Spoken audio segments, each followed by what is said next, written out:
morning. Overnight preparations were made for situations on the Rena. The swell was forecast to be the sea state was forecast to be around 5 metres with heavy winds. Overnight, the vessel had the Go Canopus connected to its stern, ready to assist it should it need to. This morning, when we went out there, it was low cloud, quite difficult conditions, and as you can see, that's the Go Canopus there, and that was keeping station on the Rena. So even the Go Canopus overnight had difficulty being able to see the state of the vessel during that period of time.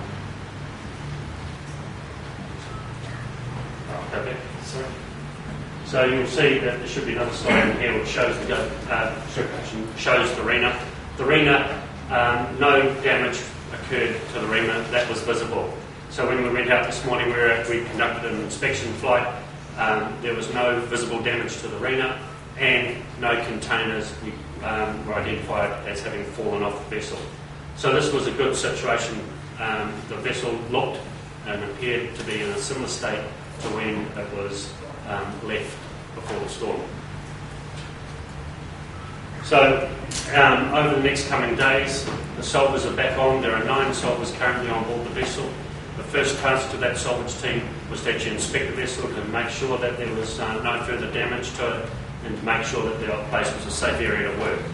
Once they've done that, they flew more teams on board for re-establishing the diving station so that they can actually start doing diving operations, and another team is on board transferring a whole lot of the oils and lubricants and an oily and watery mix into some transfer tanks. And so that means that while the Armanuia is not on site at the moment, it's setting them up into, collecting them all into a centralised location, so it's much easier to pump out. You'll recall that the area that we were concerned about was new buckling and fracture that occurred in this area. Over the next days, as the sea state settles down, they'll get divers over the side, and those divers will continue to do an inspection in that region and to see how that fracture has developed.